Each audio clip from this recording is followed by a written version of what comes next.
Det er enkelt, det er nemt, og jeg tror, at enhver kan finde ud af det.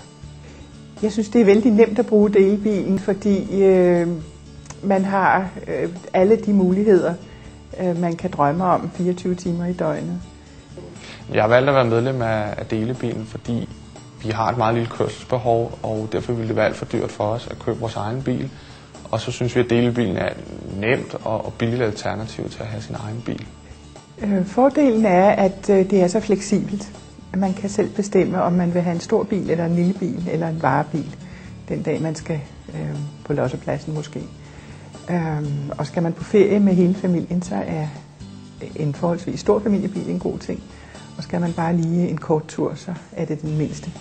Det er virkelig smart.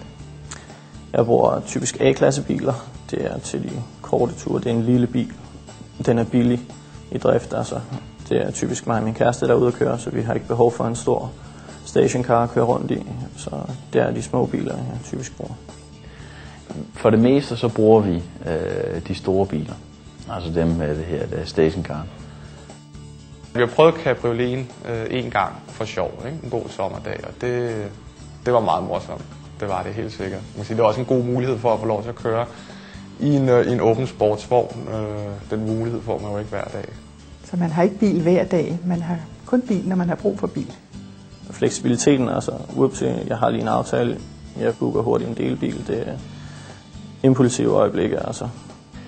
De situationer, hvor jeg bruger delebilen, eller vi bruger delebilen som familie, det er, hvor vi skal på lange ture.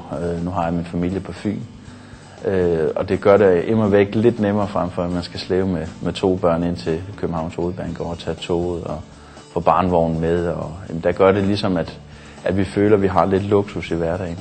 Det er meget enkelt. De har en hjemmeside, man lynhurtigt logger ind på, og så har man oversigt over alle biler i hele landet.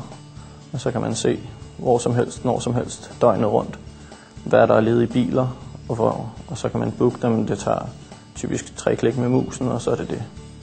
Og så har man en delbil. Jeg synes, det er rimelig praktisk også, fordi du skal ikke tænke på forsikring. Du skal ikke tænke på alle mulige ting, du skal skifte. Du ved jo, at du får en bil af tip-top i stand.